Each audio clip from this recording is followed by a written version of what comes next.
Hello my friends, I'm Professor Hans Von Puppet, welcoming you to this week's installment of the Balloon Blast video show.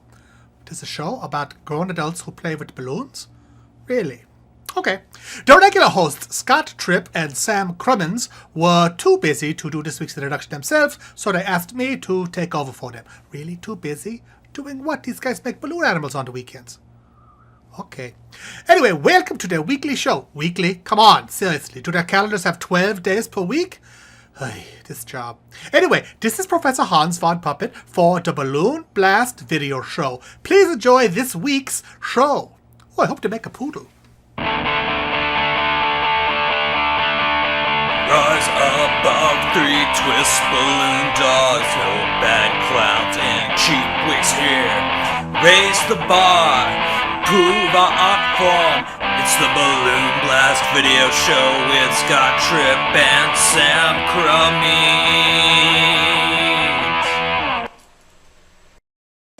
Hi folks, and welcome to the Balloon Blast video show. He's Scott Tripp. Hey, Sam Crummins. And we got some great stuff to show you guys this week, starting with a history lesson.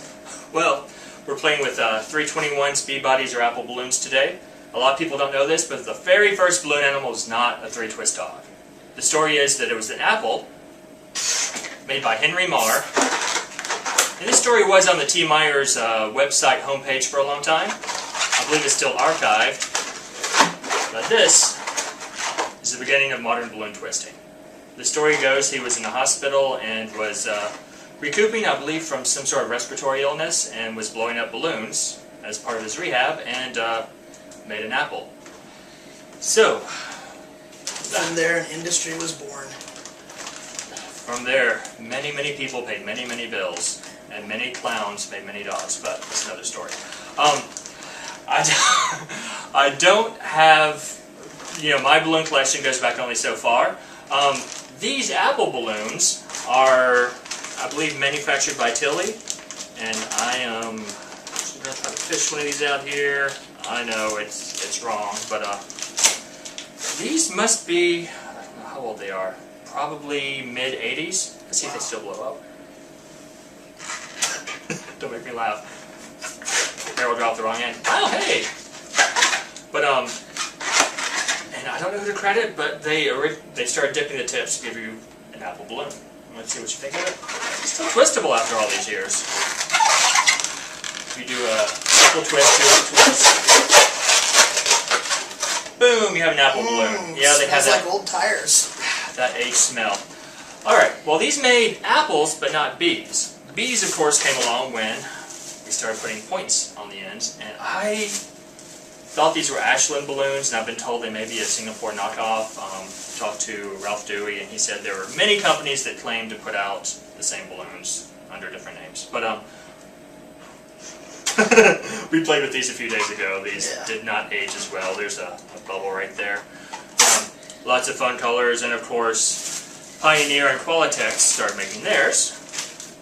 Here's the original bag, and this one is not opened, and I don't think you're going to get me to open this one. Let's fish one of these out, though. Have you played with the green-tipped red balloons? I have not. Voila! I did not even know these existed. That was awesome. Yeah, these, go ahead. The date is, they're from 1996. So they're 21 years old. They can drink now legally. Yeah, those, of course, all of their B-body balloons, 321Q B-body, those called then, had black tips, except for the red ones. This one has a little bit of age. Of course, green stems make much more sense for an apple than the black. And the white ones have red tips. Voila! I don't know if we need to blow up another one. Oh, okay. We're having fun here. Why not? Of course, they discontinued the white ones for a while, and we hoarded the balloons, and people ran out.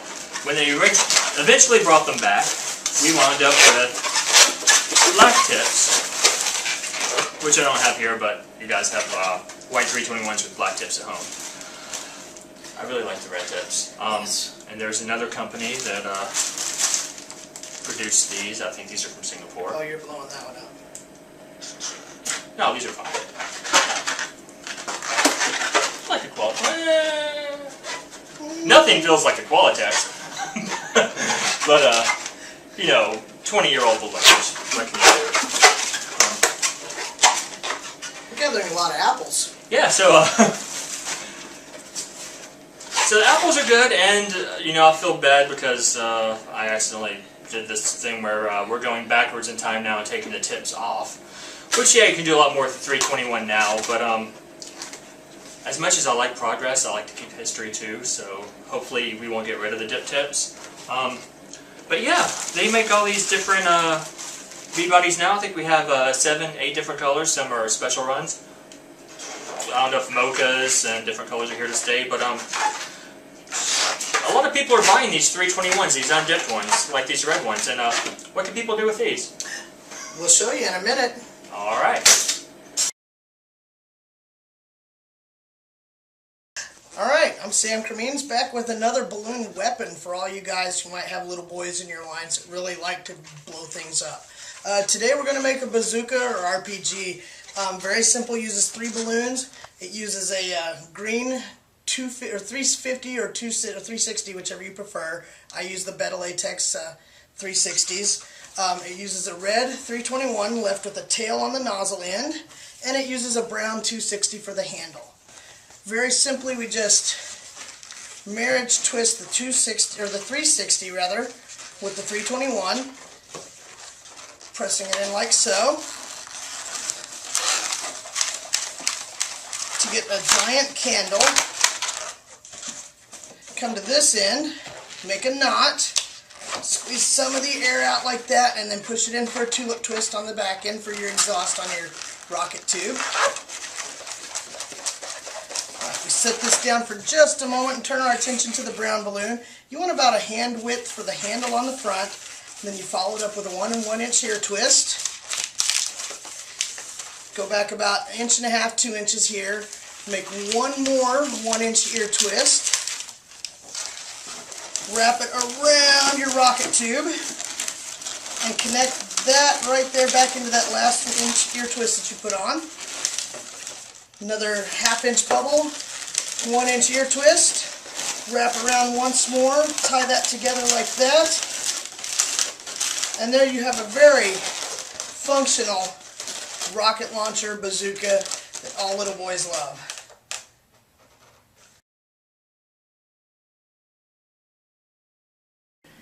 Hi folks, we just want to have a little talk real quick. I found out an important lesson I'm going to share with you guys here in a minute. Let's talk about character, your performance character, the person that everybody sees whenever you're out working. Scott, what is your particular character style like? My character has evolved over the years. I actually come from a juggling background, and I came from a very immature idea of how a performer should be. You know, we grew up, we're thinking that you grew up with a magic background. We read books from the 50s. We thought that performers, you know, wore tuxedos and top hats. You know, I was thinking Cirque du Soleil juggler. So, you know, I had a tuxedo, bow tie, not the look that we have right now. My look right now, in fact, I'm not wearing it, but the striped shirt that I'm always wearing, I have 4 of those in the closet right now. I like the Blues Clues look because as balloon people, we're not magicians. We're not coat and tails. You know, we're colorful. So we should wear something with color. My theory. Of course, I've seen your outfit. I've seen my outfit. Mine is more. It's less the coat and tails magician. It's more like the street performer style. Because let's face it, I'm 5'4" and I'm not svelte like say Lance Burton. I'm not pulling off the tux and tails. All right. However, I can pull off the open vest, the hat, you know, the shoes with my markings, whatever I make on them. I found out, like I said, an important lesson last night. I went into my regular Tuesday night restaurant gig, and I went without a hat because I knew I was going to be outside, it was going to be hot. What I learned is that every person in that restaurant, all my regulars, all the staff, the management, noticed that I didn't have that hat. It's become a signature part of my look. So from now on, this thing is going to stay on my head every time I'm working. And no matter how hot it gets, I have to keep it now because it has become such an integral part of my character. Once you develop that character, people connect that with you. They connect that look. As soon as they see you, they know that you're working, know that you're on. And that's kind of what I learned about it last night. Well, I know that the people at home are slowly learning who you are and your backstory and your training in the dojo as a balloon ninja. But they're going to learn more and more about how you're really about branding. Right. And that also means that your image is on a lot. Right. Your logo has a picture of you with a hat. Right. So, that plays into... I wear bowling shirts with that logo on the back. I have a banner, a 3 foot by 6 foot banner with that logo on it. My business cards, all my correspondence, even down to my invoices that I send to potential clients or letters that I send proposing things to those clients has that logo on it. It's me wearing this hat in a cartoon, and again, it's a brand thing. Right.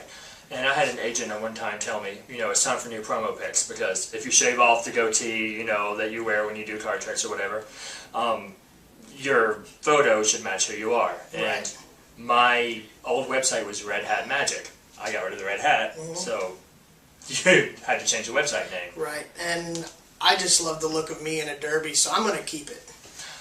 I love the look of me in a derby too. Nashville, of course, gets hot, and replacing a derby twice a year because of sweat stains and just melting outdoors. So. My little beat up 2-year-old, bought it in Las Vegas derby, it's really become kind of an extension of me. So black is a good color for it. Yeah, and it's retaining heat, but it goes with everything I have in the wardrobe too. So. Goes with everything, right? Right. All right. Well, should we call that an episode? I think we should. All right. Well, thanks, of course, for watching the Balloon Blast video show. Hey, if people enjoy the Balloon Blast video show, what should they do? They should, of course, watch it. They should let us know about it and encourage their other balloon friends to give it a look and see what they think as well. Before we go, I do got a quick note. It's a point of honor for my friend Scott here. Scott is going to be a teacher at this year's Twist and Shout in St. Louis, Missouri. Right, and actually Sam's carpooling, and we will hopefully bring an episode, 2 episodes. We should get a lot of material. We should get a whole lot of material from Twist and Shout. Interviews. So for those of you that can't make it, you should be able to see some of the fun. For those of you that have any possibility whatsoever of making it, you have to go. This year will be one of the biggest years. St. Louis is centrally located, so we should be pulling people from both coasts. People from all over the world are going to Twist and Shout. If a balloon jam in your town is a big deal, imagine the best people from all over the world at 2 o'clock in the morning in the jam room showing you stuff that they may put on video in 2 years. Wow. You're not seeing tomorrow's future, you're seeing way into the future. And on a side note of that, it will be my first Twist and Shout. So look for me wearing the hat, totally geeking out in the presence of all these big names in the balloon world. Right, and there are other balloon conventions out there, but this is the big balloon convention. It's at balloonconvention.com, so check it out, and hope to see you there. And we will see you guys next time. Be sure to subscribe to get future updates, because they're not always posted every Friday as they should be. That's all on me, by the way. I know we pretend to share duties, but everything that falls apart or that doesn't come out right is, of course, me and my sloppy note-taking and video editing skills. So, do help spread the word. Right now, we have 133 subscribers as of this, and I'd like to see that number go up. So, tell your friends, grow the show. The bigger the show, hopefully the more sponsorship we get, and bring better shows. So, anything else to say? Well, for Balloon Blast, he's Scott Tripp. And he is Sam Cremins. You guys have a great week. Goodbye. You and I in a little toy shop, buy a bag of balloons with the money we've got. Set them free at the break of dawn. So one by one, they were gone. Back at the base, sparks in the software. Flash the message, someone's out there. Floating in the summer sky, 99 red balloons go by. 99 red balloons floating in the summer sky.